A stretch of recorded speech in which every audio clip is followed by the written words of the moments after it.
Before Phase 2 launched in Season of Discovery, we already had a good idea that Gnomeregan was going to be the level up raid, because we'd had hints at it even as early as BlizzCon before Phase 1 was even out. Well, since Blizzard announced the next raid at level 50 was going to be 20-man, a lot of people have been speculating on what that raid will be. Could it be Moradon? Could it be Sunken Temple? Could it even be Blackrock Depths? Well, we actually kind of know. I've been saying it's going to be Sunken Temple before I even knew it was going to be 20-man, but now we know it's going to be 20-man. It just makes sense that we're going to have a dungeon as big as Sunken Temple that can absolutely house 20 players, and it's got a lot of cool quests attached to it with some really, really unique and nostalgic items, which I'm assuming they're probably going to scale up or change in some way, but they'll keep their sort of nostalgic form. So over on Warcraft Tavern, they data mined that it looks extremely likely that it is in fact going to be Sunken Temple. Now, this is only a couple of days old at this point, and in the most recent Classic era data mining, Sunken Temple has had a 3-day lockout added to it, and it's also got a lock ID consistent with the ones already in the game. So BFD's lock ID is 21, Gnomeregan's is 22, and Sunken Temple is now 23. So Warcraft Tavern have said this is a strong clue that the instance is being made into the level up raid for Phase 3 when we reach level 50. Now, it has also been changed from a 5-man to a 10-man, but as we already know, whatever the next level up raid we get is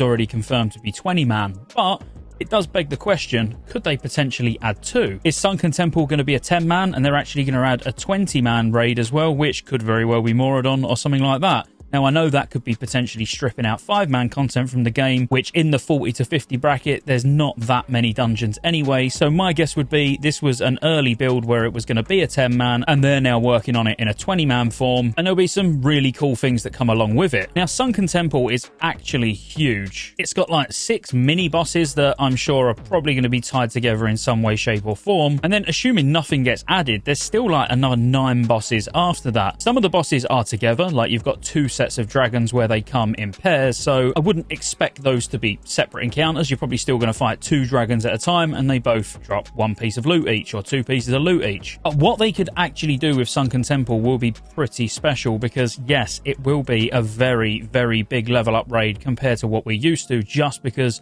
of the sheer amount of bosses that are there already. And again, that's assuming they don't add any new bosses to it, which I kind of think they probably would chuck 1 in. This particular dungeon already has an epic item that drops from it now, which is a nice one-handed sword with quite a unique chance on hit that summons a dragon. Dragon's probably overstating it a bit. It's like a little whelp, but yeah. And it's also got a quest item that already drops off of the last boss, which is the Essence of Irenicus. So this would be the item I'd guess they'd change, and it'll reward a trinket or a ring or something like that, much like the notes that dropped from the last boss in Gnomeregan and the pearl that dropped in Black Fathom Deeps. But when it comes to the actual class quests, these could quite easily be tied to professions, or they're just going to completely revamp some of the items that come from them already, because some classes definitely get these better than others. But for anyone who's ever played vanilla, they'll know about the Diamond Flask for Warriors, which was pretty crazy, and I'd imagine they're going to keep that in the game, not in the way we know that it works, but probably just for the flavour of the item. It will still be Diamond Flask or improved Diamond Flask, but they'll add attack power or crit or something like that to it. In its current state, with no changes, the sort of items you could expect for a druid would be a feral chest or a resto chest or even a boomy staff. Hunter's got a decent polearm with some very strange stats on, as well as the choice of a couple of trinkets. Remember, you would only be able to choose one of these items as a reward. Mages had Glacial Spike or a damage and healing neck, or a trinket that restores mana and even increases damage of your next fire spell. Warlock's Soul Harvester was a particularly good one, giving shadow damage and hit. Even their summoning trinket was quite unique as well, where you can cast Summon Voidwalker spell with no mana or shard requirement. It is on a 30-minute cooldown though, and you get the point. I don't need to go through every item. There's some real unique items that have been looked at as pretty much useless for so long, but they could make this a really difficult choice. You're only going to be able to pick one of them, and if they make all of these quite unique or powerful, or even if they're not particularly good now, like maybe some of the more gimmicky trinkets like the Hunter ones, for example, but they knew that they could be quite powerful in the future, or you know as a player, they might be a bit powerful in the future depending on what spec you're going to run with, etc.